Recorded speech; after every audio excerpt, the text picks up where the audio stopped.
Praise the lord. సర్వశక్తి గల యేసుక్రీస్తు నామములో మీ అందరికీ వందనాలు, శుభములు తెలియజేస్తూ ఉన్న ప్రియులారా, మీరందరూ బాగున్నారా? ఈరోజు వ్యక్తిగతంగా ప్రార్థన చేసే వాక్యం ధ్యానించారా? మీరు ఎంతగా ప్రార్థిస్తారో, ఎంతగా వాక్యం ధ్యానిస్తారో అంతగా మీ జీవితాలలో దేవుడు కార్యం చేస్తాడు. మరి యొక్క దినాన దేవుడు మనకు అనుగ్రహిస్తున్న వాగ్దానము లేఖన భాగం చదువుకుందాము.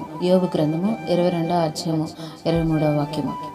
సర్వశక్తిని వైపు నీవు తిరిగిన ఎడల, నీ గుడారములో నుండి దుర్మార్గమును దూరముగా తొలగించిన ఎడల నీవు అభివృద్ధి పొందుదు. ఆమేన్. దేవుని నామమునకి మహిమ కలుగును గాక. ప్రభునందు ప్రియ దేవుని బిడ్డలారా, అభివృద్ధి పొందాలంటే మొదట నీ హృదయం అనే, నీ జీవితం అనే గుడారంలో దుర్మార్గమును దూరముగా తొలగించుకోవాలి. ఈ యొక్క వాగ్దానంలో యోబుకు స్నేహితుడిగా ఉన్న ఎలీఫజు పలుకుతున్న మాటలు ప్రియులారా. మరి అభివృద్ధి పొందాలని ఎవరికి ఉండదు? ప్రతి ఒక్కరికి ఉంటుంది. కానీ ఆ అభివృద్ధి సర్వశక్తుడైన దేవుడిచ్చిన ఆశీర్వాదం అయితే చిరకాలము నీవు ఆనందిస్తావు. అక్రమంగా సంపాదించిన దానిలో సంతోషంగా ఉండలేవు, కానీ వచ్చిన కొంచెం రాబడిలోనైనా దేవుని చిత్తం ఉంటే నువ్వు సంతోషంగా ఉండగలవు ప్రియులారా.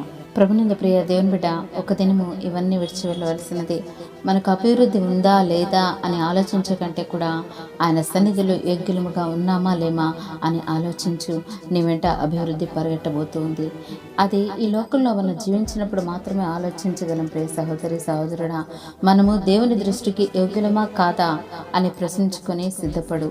ఈ లోక సంబంధమైన వాటిని ఆశపడి హృదయాన్ని అపవిత్రపరచుకోక ఎల్లప్పుడూ శుద్ధ హృదయంతో ఉంటే దేవుని సన్నిధిలో మనకు స్థానం లభిస్తుంది. ప్రభునందు ప్రియులారా, నీ జీవితంలో ఆశీర్వాదం ఎక్కువైతే ప్రభువును మర్చిపోతావేమో, తక్కువైతే ప్రభువును దూషిస్తావేమో. అందుకే దావీదు మహారాజు అంటూ ఉన్నాడు, ఎక్కువైన ఎడల నేను కడుపు నిండినవాడనై నిన్ను విసర్జించి యెహోవా ఎవడని అందునేమో, లేక బీదవాడనై దొంగిలి నా దేవుని నామమును దూషింతునేమో అని అంటూ ఉన్నాడు. కనుక ఈరోజు ఆ ప్రభుని నాకు చాలిన దేవా అని పిలుస్తావా? నా పరిస్థితిని చూడయ్యా అని ప్రభు పాదాలు పట్టుకుంటావా? చూడండి, మన పాప భారాన్ని మోసిన యొక్క కుమారుణ్ణి ఒక క్షణము తండ్రి పాపాన్ని అసహ్యించుకుని తన కుమారుని విడిచినందుకు మన కొరకు ప్రభు బలియాగమయ్యాడు ప్రియులారా.